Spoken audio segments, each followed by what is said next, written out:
Baby, I know that you like me. You my future wifey. Soldier boy, tell him, yeah, you can be my Bonnie. I can be your Clyde. You could be my wife. Text me, call me, I need you in my life. Yeah, all that. Every day I need you. And every time I see you, my feelings get deeper. I miss you, I miss you. I really want to kiss you, but I can't. But Six, I can't. seven, eight, triple nine, 8, 2, 1, 2. Baby, you know that I miss you. I I wanna wanna get get with. with you. Na na na na na na na na na. It's the issue. I wanna get. Yeah, that. Oof. Kiss me That would through the be. phone. Kiss me through the phone. See you later on. Da Later da on, later da da on. da da da da da da da da. That one had a great jingle. Had an amazing jingle. Classic Soldier Boy.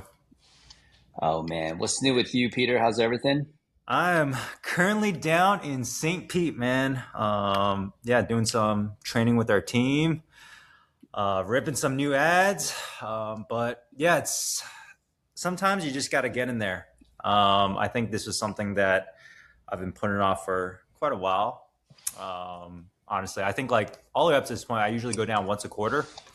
But I actually had a pretty good call with somebody that I'm currently working with, and he kind of goes like a lot of times like in biz or when it comes to making decision frameworks in the business, he always looks at it like, hey, are we doing this for like personal reasons or are we doing this for like business reasons? Like if it's going to benefit the business, then should we do it or is this going to like benefit personal? And I think a lot of times like for me, I mean, I just Catherine doesn't come down with me. She's always at home looking over our cat Momo. So whenever I come down here, it's always just for like a day or two. And I want to get back to Jax as much as possible. But no, I think just taking a little bit of a deeper dive into the numbers, I think it is something that I do need to do. Just like spend more time down here, getting some more boots on the ground in terms of like, hey, what our overall sales process is like.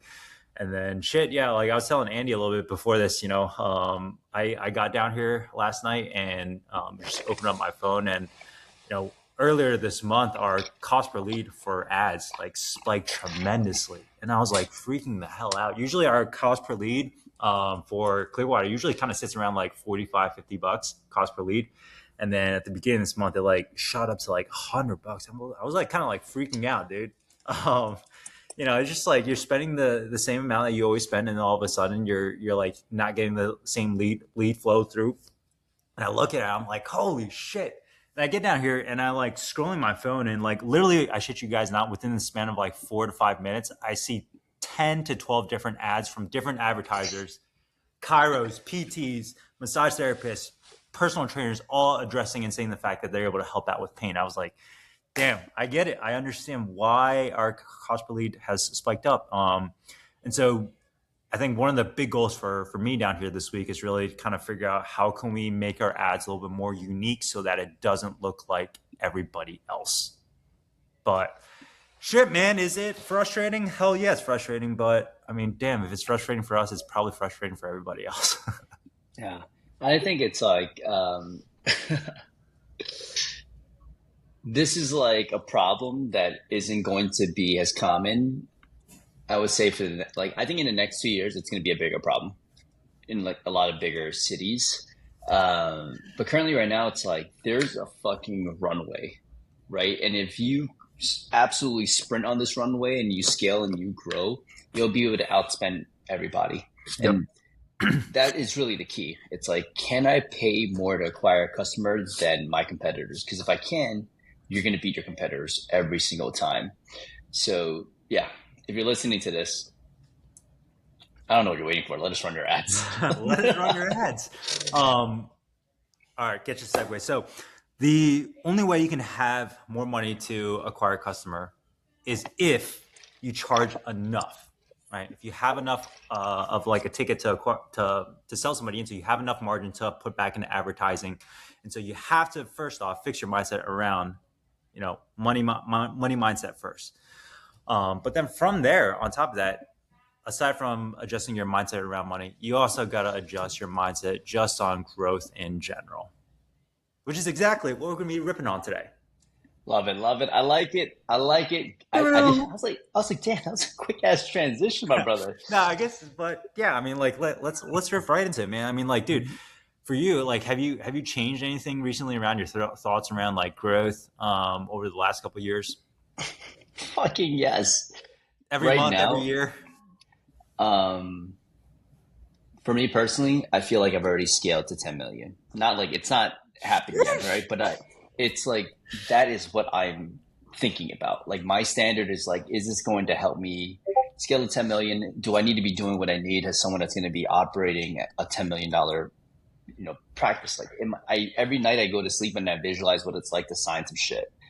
Like I'm getting myself in that headspace because, dude, I used to just want like to grow steadily and I never talked about these things, but like, no, I want to fucking change healthcare. Yeah. Like if you're in New York City and you think about physical therapy, high performance, and you're in chronic pain, you're going to think about moment.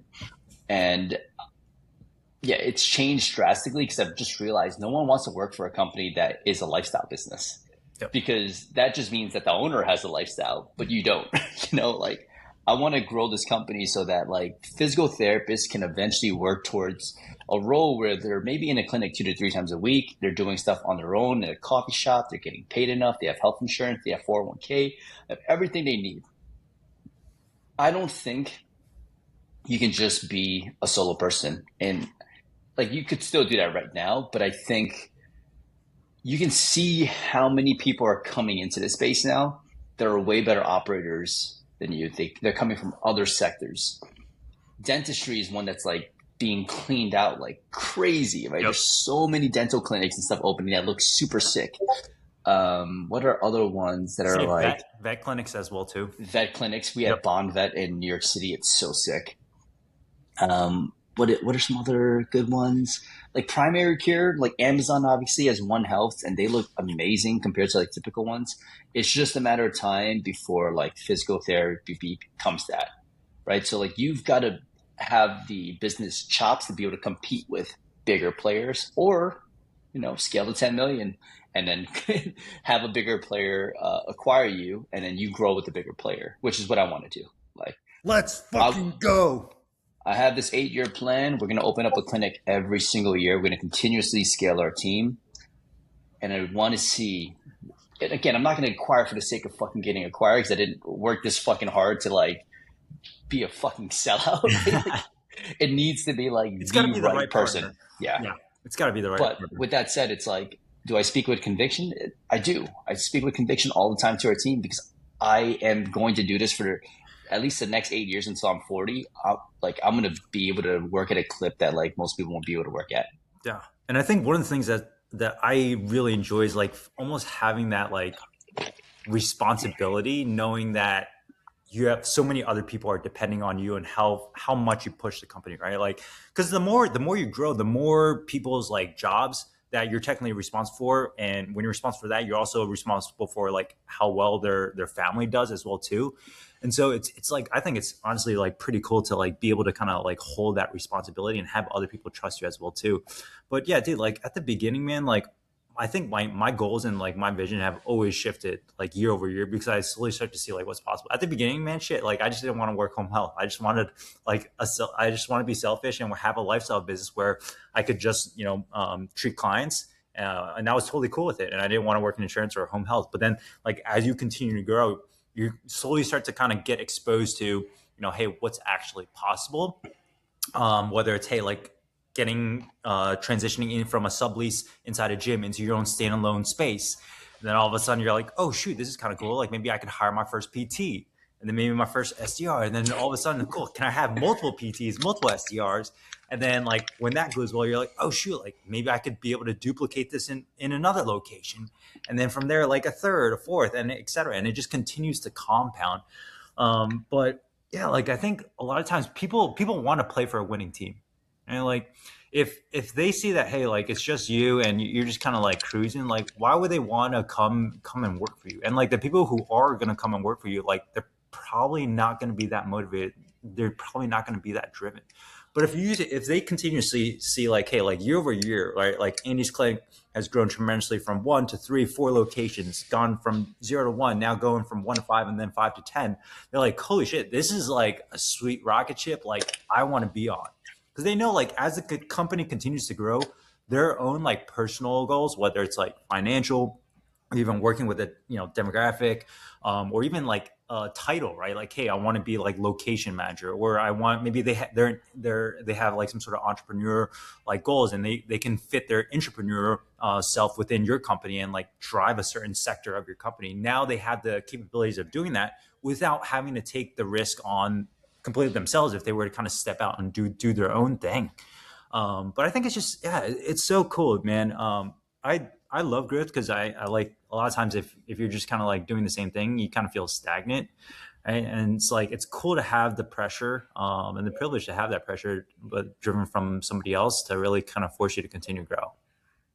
Yeah, and I think for me, it's like selfishly, like I'm wanting to grow and scale because there's a part like I fucking barely recognize myself some days. I'm like, holy shit, right? Like when I hit a moment in time and I think about like when I was in PT school versus like when I got my first job versus like when we just started our business, I'm like, holy crap, we're about to sign another fucking lease, bringing on like 3 physical therapy. I'm just like, holy shit, we are moving at an unbelievable clip. And there's a part of me where I'm like, I feel more and more confident now scaling because my floor just keeps increasing, Mm-hmm. right? Like I'm not quite as nervous. Like if something were to happen in a moment, I know I could build something back up again within a few months and be completely okay. Now, speaking to someone in one of our small groups, I was like, dog, your new floor is 30K a month. I just want you to let that sink in, right?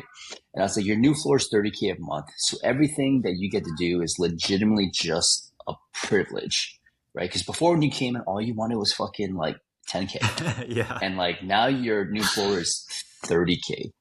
And I don't think you have to scale in every area, but if you're in a mid to large size city, you're going to probably want to scale. If you're in a smaller demographic, like more rural, more suburban, like you could probably get away with it because there's a lot of people that literally, low cost of living. They just want to clock in nine to five, go to kids' games, etc. Like they're fine. Like, but when you're in an area that's like constantly growing and like cost of living gets higher every single year, like you need to create more of those opportunities. But I told him, I was like, you do realize this, right? And I was like it, and I'm like, honestly, like you could also leave GGC. You have all these skills. Like Mm-hmm. actually telling him, like you can leave GGC. You have all these skills. This is your new floor. And he just kind of took a step back. He's like, yeah, like that's fucking insane. And that's why like I'm fucking grateful to have like legit. He's like, I'm just grateful to be in this community because like to have someone like you just tell me that and give me that perspective makes me feel way more empowered. Because I was like, dude, you're stressed and you got all these things going on totally, but take a fucking step back and think about where you were when you got burned by another mastermind. You're stuck below 10K constantly for like almost 2 years. Now you're fucking ripping at a clip that you wouldn't think you could. Mm-hmm. Well, I would say like for me too, another big motivational factor and drive is I'm just like terrified to like be pulled back into everything and treat like 35, 40 visits a week and do discovery calls and do everything. Like that is like one of my biggest fears, man. Because I know how like because I've done it before and I've done it for quite a bit of time that it sucks. You're like drained. And so for me, I'm trying to like layer in as many kind of like different levels of almost kind of like security, right? Before like I have to do that. Otherwise, like if it's just you and maybe one other PT, that PT goes like, dude, you're pulled immediately back in. If I only have one SDR and that SDR is out, like I'm immediately pulled back into like ripping $100 a day plus. So if SDR sales development representative. We've had a couple of people in a group that got on uh, board. It's like, by the way, what is an SDR? Yeah. So the front desk people that are making all the dials. But like I want as many kind of layers as possible. I want to be insulated. And I've seen this occur before where, somebody's doing around like 70K a month. They have like two PTs. Both of those PTs leave within like a span of 6 months, and all of a sudden they're back down to 30K. And when you're doing like 30 to 50K, you're doing it still a large majority of shit. And it's not fun doing everything yourself. And so I always just think to myself, I'm like, man, all right, like we've got 5 PTs in place. I don't, like we need to bring out another one so I can try and like insulate a little bit more. Right? You just always want to have like some sort of backup player, so that way you're not the person like pulled back in. Because I know like if I get pulled back in, our like growth trajectory immediately like gets put on pause. So I'm like working in the business again. Yeah, For me, like that is, man, like fear, yeah, like fear of that is a very big motivational factor for me. yeah. Dude, getting back in the mix earlier this year was fucking rough. Like I fucking sneezed and blew my dang back out, right? But fucking hey. When I was also on top of like obviously we have to travel a shit ton for our courses and things. But that is true. Like you need as many degrees of separation from you and being in a trenches. Like I was talking to one of my patients this year, she's like, you guys are growing like crazy. And I'm like, yeah, I think like I'm probably not really going to be in a clinic much closer to the end of the year. Like just I see patients, I don't see that many patients, probably like 5 to 10 a week now. Mm-hmm. And I have a lot of one-on-ones with our PTs, but like, as people get promoted, I don't necessarily want to have those one-on-ones as much anymore because that's a lot of what my job is like developing our clinicians. But as we make what we're doing in moment education even more robust, I don't think we'll need to have that many one-on-ones. And I'm even like foreshadowing like, hey, what's a step below the clinic director? If you have, let's say, a clinic director and like just and like a senior therapist, you might create like these little tribes within. Yeah. Like if you have like 8 physical therapists, for instance, right? 2 tribes of 3, and then on top of that, to support the tribes with a staff therapist and clinical director. So it's like there's just different ways to start to think about business. But yeah, I don't I don't mind getting back into it because it is like that nice like dopamine hit of like, oh wow, you're so good at your job. But it's fucking exhausting and it's not the thing that is going to it's exhausting when you have so many other things on your plate. Yeah. And like it's constantly like, how do I change myself? How do I transform who I am every 6 months so I could be this version of myself that's allowing me to scale? Yeah. Because I was thinking about the iterations. I'm like, bro, it's probably like the 7th or 8th iteration of myself personally, right? That I need to level up in order to get to where we are now. No, I think that's great, man. Like you always have to be constantly figuring out, hey, like what's that next level? And I think a lot of times for clinicians as they continue to like grow within their clinic, they need to be able to try and like change their mindset shift around like, hey, their self-worth or their productivity around like a clinician versus like, hey, I can not be in the clinic working on things and that is where I drive a lot of value. Whereas, for the majority of us, we're all, physical therapists originally at once, and we still are, right? I still have my license and everything like that, but like I still remember like the first month that I like didn't go into the clinic, I was like, it was one of the weirdest and oddest sensations, and it's just like shit. I mean, like the clinic revenue still stayed about the same. It didn't dip down or anything like that, and it was kind of cool to see. But it's just like, man, like a lot of my time is spent on things that I didn't go to school for like 7 to 8 years for, and it's just it's an interesting transition. Yeah, the transition part is hard because you attach so much of your value to like time doing things. But the best job that a CEO can do is fucking think. Yeah. Like you need space to fucking think. And like there's so many like Peter and I have like little mini boxing matches where we're just like, throwing jabs back and forth. Like, what do you think of this? What do you think of that? We should do this. And it's that level of thinking where it's like speaking it out with someone. Because even before this podcast, for 30 minutes, we're riffing on like, what is it like to centralize certain operations so that like we can eventually start to focus on buying clinics, right? Like if we are helping you build a business, we should feel confident buying that business. Mm-hmm. And I don't think there's a lot of what's called mastermind operators that feel that way, right? They would be like, hell no, there's no way I want to take up that stress. But it's been a year. And we're like, fuck, man. There's like 2 or 3 practices where like we're thinking like, doing really well. Yeah, we would want to buy. So that's kind of why like I think one of the things that I think always consider is like I know that physical therapy is the thing that I want to do, which is why I'm playing this game. It's easy to like for us to just go into like marketing like med spas and shit like that, but I think there's this like pull to be like, no, we got to help our fucking people. yeah, So like, our field, yeah, like it's less about the legacy. It's just more so that like I want to look back in my 30s and be like, oh shit, you fucking made a change in like how other clinics also operate, right? Yeah. A lot of clinics are not going to do the things that we want to do initially, but they're going to watch us grow and they're going to eventually be like, fuck, we got to change And something. like, Because, if yeah, if it's not us, then who? Right? Like somebody's got yeah, to help change the industry, dude. yeah. And I think we are, it's a great setup with honestly all the different things that we've got operating. But I've had that struggle before because I was just kind of doing things like, oh man, yeah, I'm growing this education thing. Yep, we're doing this consulting thing. Yep, we're growing our clinics. And I was like, okay, things are starting to fucking connect. And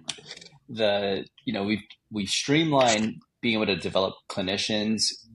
Go Getters is like almost building like streamlining building great entrepreneurs. So like, Great who savages, knows? yeah. Who fucking knows if we just start buying clinics every year? You know what I mean? Like, but that's part. Put it into the game plan, yeah. I But yeah, I if you would have told me that was the move from the beginning, like I texted Peter this morning. I'm like, dude, I think we got to buy a clinic next year. I never would have thought that was in the fucking cards. But the only reason why like it is in the cards now is because like you've been able to kind of scale and like grow your clinic to the point of where it is today. You know, it's like a lot of times if you don't like force yourselves to grow, you won't be placing these like different opportunities versus like when you do actually kind of intentionally scale.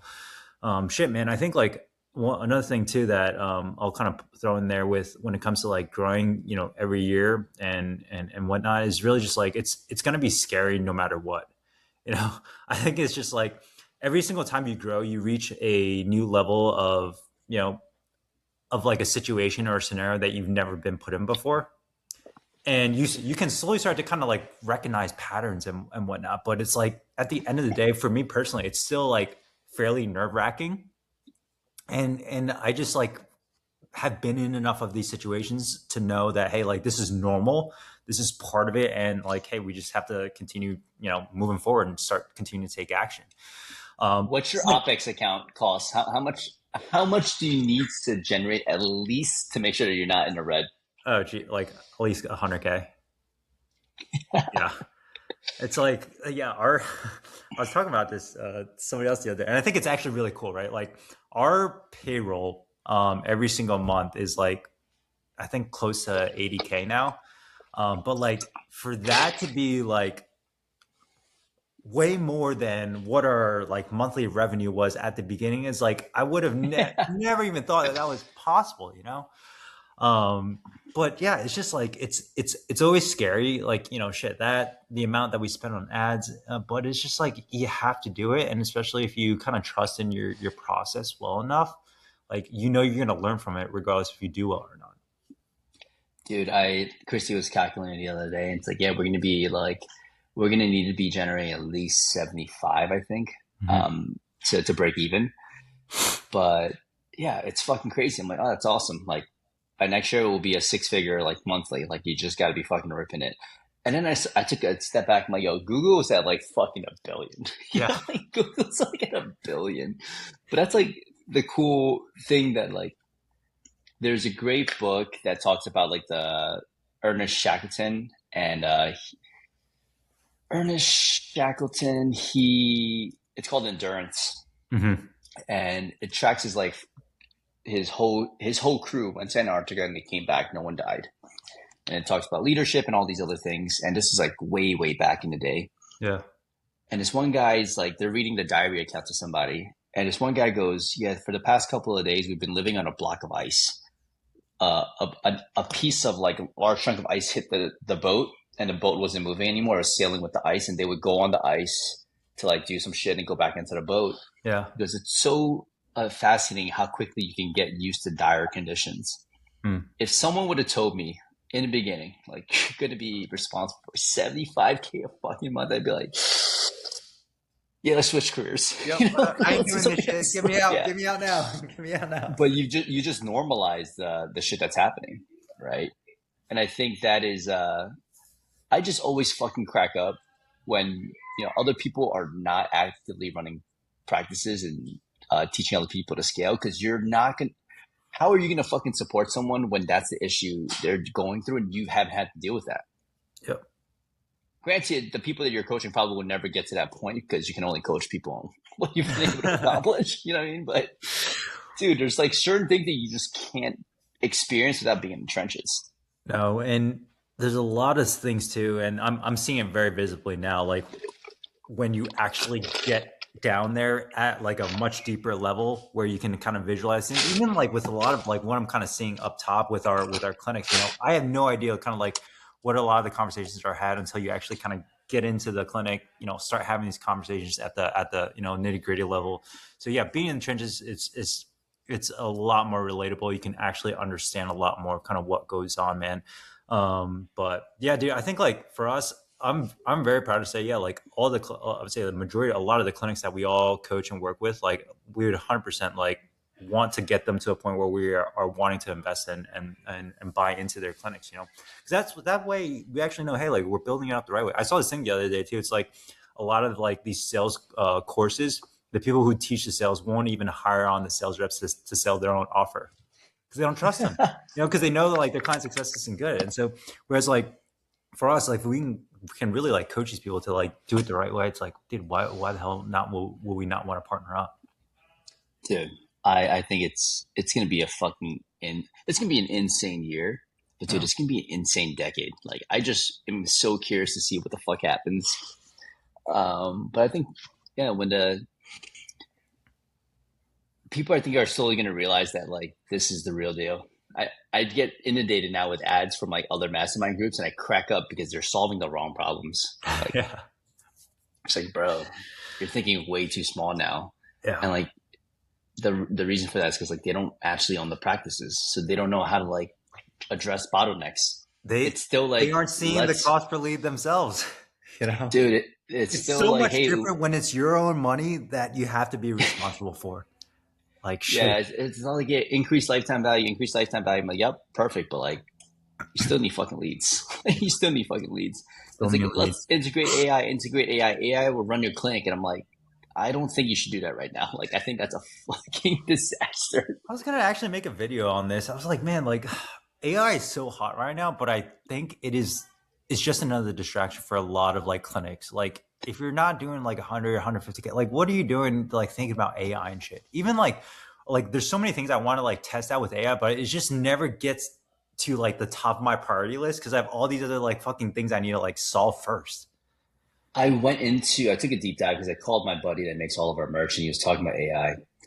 And he's like, yeah, one of my boys, man, was kind of depressed. So we built this like AI agent to capture all of his thoughts so that he could talk to him and like hopefully that will help. I'm like, brother, if you're fucking depressed, you probably shouldn't listen to your own fucking thoughts. Yeah. You know, like I'm like, I think that's the biggest fucking mistake right now. It's like you haven't made yourself a winner. You haven't actually done the thing, and now you're trying to optimize not doing the thing quicker.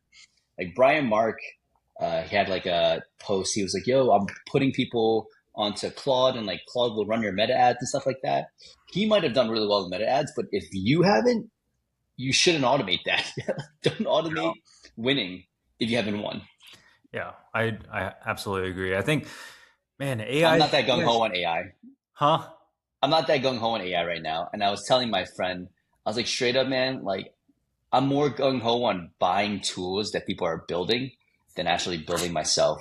Like there are companies that are running, their business on a very high level with AI, but there are also software companies where these people do it at an extremely high level. Mhm. Vibe coding is not going to solve your fucking leads issue. You know, like, Yeah, and I was thinking too, like for like one of the things that I want to try and do is like figure out some sort of kind of like automatic like transcript review for our SDRs, so that way they get feedback faster. So that way, once they're done with like a sales call, they punch the transcript and into like whether it's like a GBT agent or what, and it automatically provides feedback based off of like the sales framework that we provided with the agent. However, like in order for that to happen, you have to have like you have to be able to you have prompt the agent to an insane amount of understand. Yeah, you calls. have to understand sales at such a deep level to even be able to like try and streamline that. And then even on top of that, even if you do have the agent like or the AI like providing feedback back to your SDRs, you still need to do some sort of like quality control to make sure, hey, they're actually grasping the concept. And so there's still so much like human touch point that needs to be involved. It's like I think a lot of times people are looked to do AI because they're wanting to like offload shit and hoping that the AI will be able to save them. but it's just like it's not going to happen. You have to still put in like so much work in order to actually like be able to move the needle forward. Dude, it's the biggest fucking distraction It is. into yeah. A hot take. I think it's the biggest fucking distraction right now. Eventually it's gonna be something else, but yeah, and it's like we did financial modeling and it took 2 1-hour sessions to figure it out. It took 3 1-hour sessions to refine the third one, right? But it was like, yeah, people are using AI for fucking days and days and days, and I'm just like, you haven't created anything. It Yeah, hasn't it's led to revenue. and it's like for the most part, the majority of you guys listening to this, you probably need more leads, you probably need more revenue. And so if you take the amount of time that you put into like creating some sort of like AI agent or like training that AI agent, if you let's say you just take that amount of time and just went into like calling leads or just like practicing sales, that will have a much larger impact on your revenue versus like trying to tweak some shit with an AI. Yeah. Huge rant. Huge rant on the AI side of things. But dude, I honestly It's think people everywhere, are dude. Like it's I think like I saw like a model the other day of like, hey, the top 5 fastest growing YouTube channels, and they're all like on AI stuff. It's just like it's it's the thing right now in 2026. yeah, it's insane. Squad, just remember if you're not fucking growing, someone else will, Yeah. and they're gonna beat you. So there's no real maintenance in business. You could be a solo provider in smaller cities, you can do those things, but you're probably not gonna want to do that for the rest of your fucking life. Yeah. That's the truth. If you want to, by all means, I think you could. And then Be a solo even provider. if you are like and nobody else is there, at some point somebody new that is motivated is going to show up in your city and like they're going to end up growing larger than you. And when you end up growing larger than